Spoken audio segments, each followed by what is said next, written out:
ಹಾಗೆ ಅಲ್ಲ, ಏನು ಹೇಳಿದ್ದಾರೆ ಖಂಡ್ರೆ ಅವರು ಬನ್ನಿ ಕೇಳೋಣ. ಸತ್ಯಮೇವ ಜಯತೆ. ಏನು ಲೋಕಾಯುಕ್ತ ತನಿಖೆ ನಡೀತಾ ಇದೆ ಈ ಪ್ರಕರಣದಲ್ಲಿ. ಇವತ್ತು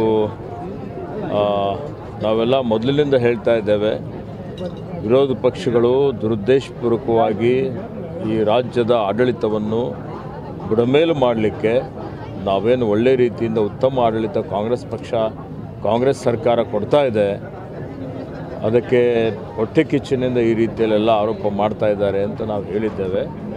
ಅದು ಈಗ ಸತ್ಯ ಅಂತೇಳಿ ಹೇಳಿ ಇವತ್ತು ಉಚ್ಚ ನ್ಯಾಯಾಲಯನೇ ತೀರ್ಪನ್ನು ಕೊಟ್ಟಿದೆ. ಆ ತೀರ್ಪು ನಾನು ಸ್ವಾಗತ ಮಾಡ್ತೇನೆ. ಉಚ್ಚ ನ್ಯಾಯಾಲಯದ ತೀರ್ಪನ್ನು ನಾನು ಸ್ವಾಗತ ಮಾಡ್ತೇನೆ. ಸತ್ಯಮೇವ ಜಯತೆ. ಏನು ಲೋಕಾಯುಕ್ತ ತನಿಖೆ ನಡೀತಾ ಇದೆ ಈ ಪ್ರಕರಣದಲ್ಲಿ. ಇವತ್ತು ನಾವೆಲ್ಲ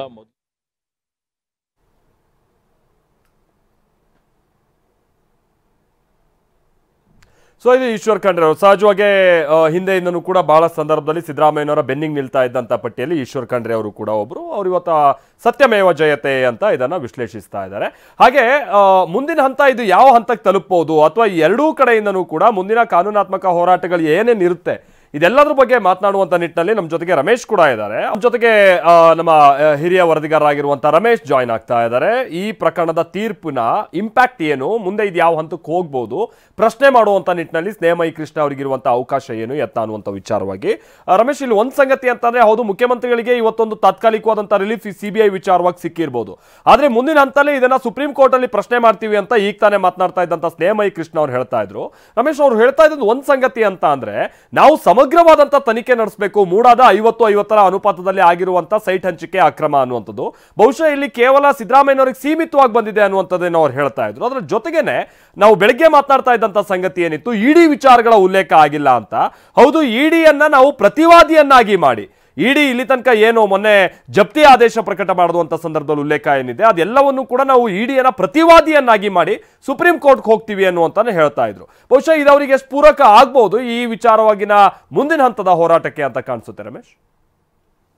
ಮಾಲ್ತೇಶ್, ಈಗ ಮುಂದಿನ ಹಂತದ ಕಾನೂನು ಹೋರಾಟವನ್ನು ಸ್ನೇಹಮಯಿ ಕೃಷ್ಣ ಅವರು ಮಾಡ್ಬೋದು, ಆದರೆ ಇದು ಮತ್ತಷ್ಟು ಪ್ರೊಲಾಂಗ್ಡ್ ಅಂದರೆ ಹೋರಾಟ ಆಗಿರುತ್ತೆ. ಅಷ್ಟರಲ್ಲಿ ಲೋಕಾಯುಕ್ತ ಪೊಲೀಸರು ಏನು ವಿಶೇಷ ಕೋರ್ಟ್ಗೆ ತಮ್ಮ ವರದಿಯನ್ನು ಸಲ್ಲಿಸ್ತಾರೆ. ಆ ವರದಿಯನ್ನು ಆಧರಿಸಿ ಲೋಕಾಯುಕ್ತ ವಿಶೇಷ ಕೋರ್ಟ್ನಲ್ಲೂ ಇವರು ಫೈಟನ್ನು ಮಾಡಬೇಕಾಗುತ್ತೆ. ಒಂದು ವೇಳೆ ಸಿದ್ದರಾಮಯ್ಯ ವಿರುದ್ಧ ಅವ್ರು ಬಿ ರಿಪೋರ್ಟ್ ಹಾಕಿ ಉಳಿದ ಅಧಿಕಾರಿಗಳ ವಿರುದ್ಧ ಏನಾದರೂ ಅಂದರೆ ಆರೋಪ ಸಾಬೀತಾಗಿದೆ ಅನ್ನೋದೇನಾದರೂ ಹಾಕಿದ್ರೆ, ಅಥವಾ ಒಟ್ಟಾರೆ ಕೇಸ್ಗೇನೆ ಆರೋಪ ಸಾಬೀತಾಗಿಲ್ಲ ಅಂತ ಹಾಕಿದ್ರೆ ಅದನ್ನು ಚಾಲೆಂಜ್ ಮಾಡಿ ಲೋಕಾಯುಕ್ತ ವಿಶೇಷ ಕೋರ್ಟ್ನಲ್ಲಿ ಅವರು ಅರ್ಜಿಯನ್ನು ಸಲ್ಲಿಸಬೇಕಾಗುತ್ತೆ, ಮರು ತನಿಖೆಗೆ ಕೋರಬೇಕಾಗುತ್ತೆ. ಅದು ಒಂದು ವಿಚಾರ. ಎರಡನೇದು, ಸುಪ್ರೀಂ ಕೋರ್ಟ್ನಲ್ಲಿ ಹೋರಾಟ ಮಾಡಬೇಕಾಗುತ್ತೆ. ಸುಪ್ರೀಂ ಕೋರ್ಟ್ ಏನು ಮಾಡುತ್ತೆ, ಪ್ರತಿವಾದಿಗಳಿಗೆ ನೋಟಿಸ್ ಜಾರಿ ಮಾಡುತ್ತೆ. ಜಾರಿ ಮಾಡಿ ಮತ್ತೊಮ್ಮೆ ವಿಚಾರಣೆ ಆಗುತ್ತೆ. ಇದು ಮತ್ತೆ 1-2 ತಿಂಗಳ ಕಾಲ ಮಿನಿಮಮ್ ಟೈಮ್ ಹಿಡಿಯುತ್ತೆ. ಅಂದರೆ ಸದ್ಯದ ಮಟ್ಟಿಗೆ ಅದು ತೀರ್ಮಾನ ಆಗೋದಕ್ಕೆ ಸಾಧ್ಯ ಇಲ್ಲ. ಜೊತೆಗೆ ಅಷ್ಟರಲ್ಲಿ ಲೋಕಾಯುಕ್ತ ಪೊಲೀಸರ ಅಂತಿಮ ವರದಿ ಕೂಡ ಸುಪ್ರೀಂ ಕೋರ್ಟ್ ಕೈ ಸೇರಿರುತ್ತೆ. ಅಂಥ ಸಂದರ್ಭದಲ್ಲಿ ಸುಪ್ರೀಂ ಕೋರ್ಟ್ ಈ ತನಿಖೆ ಸರಿಯಾಗಿದೆಯೋ ಇಲ್ವೋ ಅನ್ನೋದನ್ನು ನೋಡಿ ಆನಂತರ ಸುಪ್ರೀಂ ಕೋರ್ಟ್ಗೆ ಕನ್ವಿನ್ಸ್ ಆದರೆ, ಯಾಕಂದರೆ ಇವತ್ತು ಹೈಕೋರ್ಟ್ ಏನು ಹೇಳಿದೆ ಅಂದರೆ, ಸುಪ್ರೀಂ ಕೋರ್ಟ್ ಎಂಥ ಸಂದರ್ಭದಲ್ಲಿ ಈ ಒಂದು ಕೇಸಿನ ತನಿಖೆಯನ್ನು CBI ಕೊಡಬೇಕು ಅಂತ ಹೇಳಿದೆ, ಅಂಥ ಕೇಸ್ ಇದಲ್ಲ ಅಂತೇಳಿ ಇವಾಗ ಹೈಕೋರ್ಟ್ ಅಭಿಪ್ರಾಯಪಟ್ಟಿದೆ. ಆ ಸಂದರ್ಭ ಉದ್ಭವ ಆಗಿಲ್ಲ ಅಂತೇಳಿ ಹೈಕೋರ್ಟ್ ಅಭಿಪ್ರಾಯಪಟ್ಟಿದೆ. ಸುಪ್ರೀಂ ಕೋರ್ಟ್ ಏನಾದರೂ ಈಗ CBI ತನಿಖೆಗೆ ವಹಿಸಬೇಕು ಅಂತಂದರೆ ಸುಪ್ರೀಂ ಕೋರ್ಟ್ ತನ್ನ ಹಿಂದಿನ ತೀರ್ಪುಗಳ ಉಲ್ಲೇಖ ಜೊತೆಗೆ ಈ ಕೇಸ್ನಲ್ಲಿ ಯಾಕೆ CBI ತನಿಖೆ ಕೊಡಬೇಕು ಅನ್ನುವಂಥ ಒಂದು ಕನ್ವಿನ್ಸಿಂಗ್ ಉತ್ತರವನ್ನು ಕೊಟ್ಟು ಸುಪ್ರೀಂ ಕೋರ್ಟ್ ತೀರ್ಮಾನವನ್ನು ಮಾಡಬೇಕಾಗತ್ತೆ. ಹೀಗಾಗಿ ಇದು ಇನ್ನೂ ಕೆಲವು ತಿಂಗಳುಗಳ ಸಮಯ ತಗಲುತ್ತೆ. ಹೀಗಾಗಿ ಸಿದ್ದರಾಮಯ್ಯ ಅವರಿಗೆ ಸದ್ಯದ ಮಟ್ಟಿಗೆ ಇದೊಂದು ಬಹಳ ದೊಡ್ಡ ರಿಲೀಫ್ ಆಗಿರುತ್ತೆ. ಮುಂದೆ ಒಂದು ವೇಳೆ CBI ತನಿಖೆಗೆ ಏನಾದರೂ ಸುಪ್ರೀಂ ಕೋರ್ಟ್ ಕೊಟ್ಟರೆ ಆಗ ಮಾತ್ರ ಮತ್ತೆ ಸಂಕಷ್ಟ ಎದುರಿಸಬೇಕಾಗಬಹುದು. ಆದರೆ ಸದ್ಯದ ಮಟ್ಟಿಗೆ ಇನ್ನೂ 1-2 ತಿಂಗಳ ಮಟ್ಟಿಗೆ ಸಿದ್ದರಾಮಯ್ಯ ಅವರ ಪಾಲಿಗೆ ಬಹಳ ದೊಡ್ಡ ರಿಲೀಫ್ ಅಂತ ಹೇಳ್ಬೋದು. ಒಂದು ವೇಳೆ ಸಿದ್ದರಾಮಯ್ಯ ವಿರುದ್ಧ ಬಿ ರಿಪೋರ್ಟ್ ಹಾಕಿದಂಥ ಸಂದರ್ಭದಲ್ಲಿ ಆಗ ಇಡಿ ಕೇಸ್ಗೂ ಕೂಡ ಮತ್ತೊಂದು ಕ್ವಶನ್ ಮಾರ್ಕ್ ಉದ್ಭವ ಆಗುತ್ತೆ. ಯಾಕಂದರೆ ಅಂದರೆ ಅಫೆನ್ಸೇ ಇರೋದಿಲ್ಲ, ಅವಾಗ ಪ್ರೆಡಿಕೇಟ್ ಅಫೆನ್ಸ್ ಇರೋದಿಲ್ಲ, ಅಂದರೆ ಶೆಡ್ಯೂಲ್ಡ್ ಅಫೆನ್ಸ್ ಇರೋದಿಲ್ಲ. ಅಂಥ ಸಂದರ್ಭದಲ್ಲಿ ಇಡಿ ಹೇಗೆ ತನಿಖೆ ಮಾಡೋದಕ್ಕೆ ಸಾಧ್ಯ ಅನ್ನೋ ಅಂತ ಇನ್ನೊಂದು ಪ್ರಶ್ನೆ ಕೂಡ ಉದ್ಭವ ಆಗುತ್ತೆ. ಹೀಗಾಗಿ ಲೋಕಾಯುಕ್ತ ಪೊಲೀಸರ ಇನ್ವೆಸ್ಟಿಗೇಷನ್ ಏನಿದೆ ಇದು CM ಸಿದ್ದರಾಮಯ್ಯ ಪಾಲಿಗೆ ಬಹಳ ದೊಡ್ಡ ಒಂದು ಅನುಕೂಲ ಆಗುವಂಥ ಸಾಧ್ಯತೆಗಳು ಹೆಚ್ಚಾಗಿ ಕಂಡು ಬರ್ತಾ ಇವೆ ಸದ್ಯದ ಮಟ್ಟಿಗೆ. Maltesh, okay thank you Ramesh. ಹಾಗೆ